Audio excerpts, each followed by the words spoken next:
দেখাবা হা এইটো যে দেখিছা এইটো হৈছে মানে হেৰি এইটো কি কয় ইয়াত যেটো পুক আপোনাৰ 3 লাখ 4 লাখলৈকে হৈ যায় 3 লাখ 4 লাখ এজোপা গছ হয়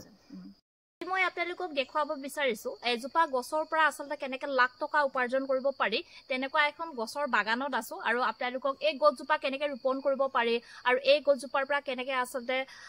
লাভালাভ হ'ব পাৰি গোটেইখিনি প্ৰসেস আপোনালোকক দেখাব বিচাৰিছো আৰু এইফালে আছে সাচি গছ আৰু সাচি গছজোপাৰ পৰা আসলে কেনেকৈ লাখ টকা উপাৰ্জন কৰিব পাৰি আজি গোটেইখিনি আপোনালোকক দেখুৱাম আৰু আপোনালোকে চাই থাকিব ভিডিঅটো শেষলৈকে আহক তেতিয়া হলে এই গোটেইখিনি কথা আমাক সাৰে বুজাই দিব আৰু এই গোটেই বাগানৰ অনাৰ ইফালে আমাৰ আছে পুনাৰাম টেঙাল ছাৰ আৰু ছাৰে গোটেইখিনি আপোনালোকক বুজাই দিব দেখুৱাই দিব যে সাচি গছৰ পৰা আমি কেনেকৈ আসলে উপাৰ্জন কৰিব পাৰো আৰু সাচি গছজোপা আসলে কেনেকৈ ৰোপণ কৰিব পাৰি গোটেইখিনি ছাৰে আপোনালোকক দেখুৱাই দিব আহক তেতিয়া হলে ভিডিঅটো আমি আৰম্ভ কৰো এইবোৰকে চাই এই গছজোপাত কিমান আছে এনেকুৱা বুটামটো চাই এই গতিকে এজোপা গছত যে দৰদাম কৰে এই বুটামৰ ওপৰতে কৰে কিমান আছে হেতু কিমান আছে বস্তুটো যে যিমান এটো থাকিব ইমানে দামটো বেছি হ'ব নি আৰু হেতি জানে যে এজোপাৰ মানে বেছি ওলাব মাল আছে গতিকে হেতু তেনেকুৱা ধৰণৰ কৰিব পৰা গছ প্ৰায় 700-800 হ'ব আৰু এজোপা গছৰ পৰা আসলে কিমান উপাৰ্জন কৰিব পাৰি এজোপা সাচি গছৰ পৰা যেটা সম্পূৰ্ণ হ'ব এজোপা সাচি গছৰ পৰা ন কিমান উপাৰ্জন কৰিব পাৰি সেইটো মই যে এতিয়া অলপ আগতে ক'লো সেইটো নিৰ্ভৰ কৰিব এই মাল ধৰাৰ ওপৰতে সেইটো নিৰ্ভৰ কৰিব মানে যিমান এইটো পোকে ধৰিব যিমানে সেইটো তাৰ দাম হ'ব আপোনাৰ 3 লাখ 4 লাখলৈকে হৈ যায় 3 লাখ 4 লাখ এজোপা গছ হয় মোৰ এতিয়া সেই দুজোপা আছে ন সেই ডাঙৰ দুজোপা যে 1.5 লাখকে দিছে 1.5 লাখকে দিছে মই দিয়া নাই সেইকাৰণে এতিয়া সেইটো গছ লৈ আৰু সেইটো পোকে যিটো ধৰিব যে সেইটোৰ ওপৰত নিৰ্ভৰ কৰিব দামটো মই এই অনানুষ্ঠানিকভাৱে ক'লোৱেই যে একোজোপা গছত বহুত ডাঙৰো হ'ব পাৰে তাত কিন্তু যদি এই পোকটো যদি নাহে তেনেহ'লে সেইটো দামটো কম দিব বেপাৰীয়ে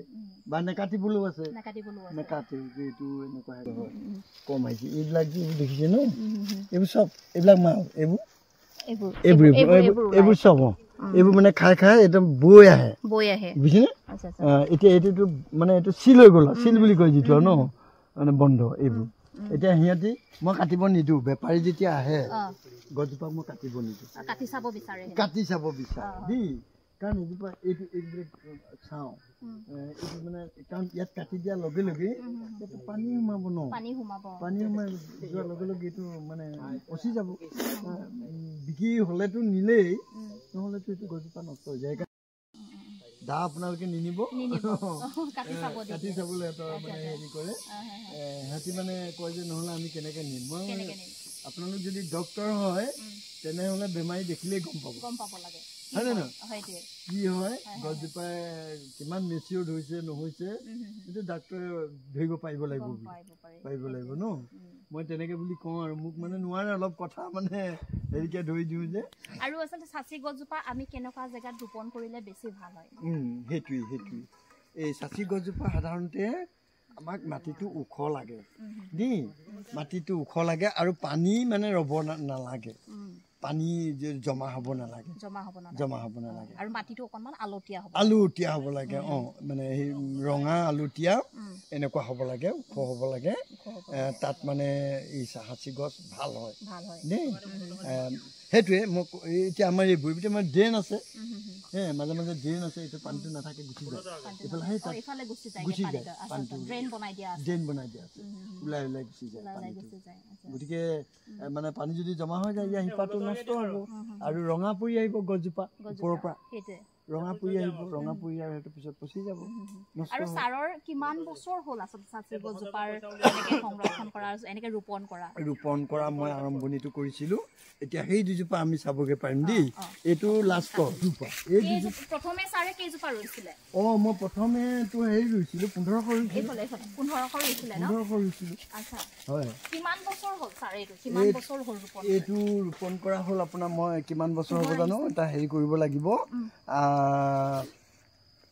এইটো 87 ৰুইছিলো 87 তে ৰুৱা এইজোপা 87 তো 87 পৰা এতিয়া আজি অংক কৰিলে ওলাব কি নে আসলে ইয়াৰ এইবোৰ গুটেখিনি এইবোৰ নেকি নহয় হেতু মই কাৰণটো কবলৈকে ইয়ালে আনিছো যেতিয়া মই 87 ৰুইছিলো তেতিয়া ইয়াত মানে এই পুকটো নাছিলে এইটো পুকটো নাছিলে তো পুকটো নোহোৱা কাৰণে মানে এনেকুৱা এটা কৰিব পাৰি সাঁচি গছত যে পোকে নেখালেও ইয়াক মানে বটালি মাৰিব পাৰি বা গজাল দেই গজালো মাৰে কোনো লোকে গজাল মৰাই আৰু কোনো লোকে বটালি মৰাই মই বটালি মৰুৱাইছিলো এই যে দেখিছে এইটো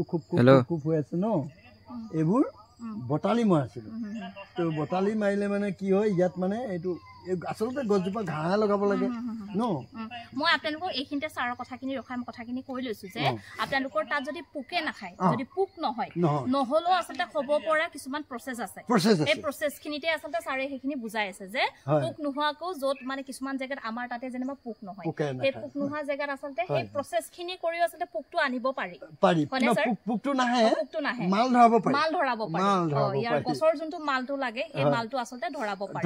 আপোনালোকে ৰুব পাৰে চাচি গছটো যদি আপোনালোকৰ তাত পোক নহলেও আচলতে তেনেকা কিছুমান প্ৰচেছ আছে সেইখিনি ছাৰে কৈছে এই প্ৰচেছখিনি আচলতে ইয়াক কৰা আছে এইটো কৰিলো যে কৰি পেলাই তেতিয়া সেই তেনেকে এই ধৰণে যি ধৰণে মানে এইটো আপোনাৰ বটালি মাৰি পেলাই থৈ পেলাই প্ৰায় 3-4 বছৰ লাগে আৰু দেই মেচিয়ৰ হ'বলৈ নহলে আকৌ মানে সেইটো নিকেলটো নাহিব ন সেইটো কাৰণে এই 3-4 বছৰ পিছত যোনে মানে এইটো বটালি মাৰিছিলে সিহঁতে আকৌ মানে উঠাই লৈ গুচি যায় এইটো কিমান বছৰ হ'ল বটালি মাৰা সেইটোৱে মই কৈছিলো যে 87 পৰা কিমান বছৰ হ'ব নহয় বটালি আপুনি কেতিয়া মাৰিছে বটালিটো 90 মানত মৰাইছো 90 এতিয়া মানে বিকিব পৰা হৈছে আৰু এইবা পুৰা সম্পূৰ্ণ মেচিয়ৰ হৈ আছে হয় বিচাৰি আছে এতিয়া কথা হৈছে ইয়াৰ মাল দুটা ওলাই এইটো কয় আমি আৰ্টিফিশিয়াল হয়নে আমি মানুহে নিজে বনাইছো হয়নে নেচাৰেলি হোৱা নাই তো নেচাৰেলিটো মই যিটো আগত যে দেখাইছিলো এইটো সেইটো নেচাৰেলি হয়নে এইটো যিটো মানে আপোনাৰ পোক আহিছে ন প্ৰকৃতিৰ পৰা আহিছে প্ৰকৃতিয়ে এইটো নিজে খাই পেলাই দিছে সেইটো নেচাৰেলি হয়নে আৰু এইটো হৈছে আৰ্টিফিশিয়াল এইটো আৰ্টিফিশিয়াল কৰিও কৰিব পাৰি কিন্তু ইয়াৰ ৰেটটো কম ইয়াত আসল মালটো নাপায় কথা সেইটোৱে ডিফাৰেন্সটো সেইটোৱে যে ইয়াত যদি আমি যদি তেনেকে আৰ্টিফিশিয়াল ভাৱে যদি আমি কৰাও আজিকালি বহুত হৰমনো ভৰাইছে বোলে ভিতৰতে ইনজেকশ্যন টাইপৰ এনেকে দি পেলাই মানে হৰমন ভৰাই পেলাই আজিকালি মাল ধৰুৱাইছে এনেকুৱাও হৈছে য'ত মানে এনেকে ধৰণে মানে নেচাৰেলি অহা নাই পোক অহা নাই তেওঁলোকে সেইখিনি ব্যৱস্থা লৈছে হয় সেইটো কথা ঠিক আছে যিহেতু বাগানৰ মাজে মাজে গছ কিজোপা আছে আৰু বাগানত যিহেতু আমি দৰৱ প্ৰয়োগ কৰো সেই দৰৱে কিবা গছজোপাত প্ৰভাৱ পৰে নেকি হয় নপৰে দৰৱে বিশেষকে মানে সেইটো কাৰণে অকমান অসুবিধা এটা আহে বাৰু এই পোকৰ কাৰণে এই দৰৱটোত কিন্তু এনে হাৰটোৱে একো নকৰে হাৰটোৱে বৰং ইয়াত সহায় কৰে গছজোপাত সহায় কৰে হয় ঠিক আছে আৰু ছাৰক বহুত ধন্যবাদ জ্ঞাপন কৰিছো ছাৰে ইমান কম সময় দিয়াৰ কাৰণে আৰু ছাৰে খুব ধুনীয়াকৈ গোটেইখিনি কথা বুজাই দিলে আৰু আশা কৰিছো আপোনালোকে কথাখিনি বুজি পালে আৰু যিসকল আচলতে চাচি গছ পুলি সংৰক্ষণ কৰিম বুলি ভাবিছে বা ৰোপণ কৰিম বুলি ভাবিছে আপোনালোকে ভিডিঅ'ৰ যোগেদি আচলতে অকণমান হ'লেও উপকৃত হ'ব বুলি ভাবিছো আৰু শেষত আকৌ ছাৰক বহুত ধন্যবাদ জ্ঞাপন কৰিছো আৰু আজিৰ ভিডিঅ'টো ইমানতে সমাপ্ত কৰিছো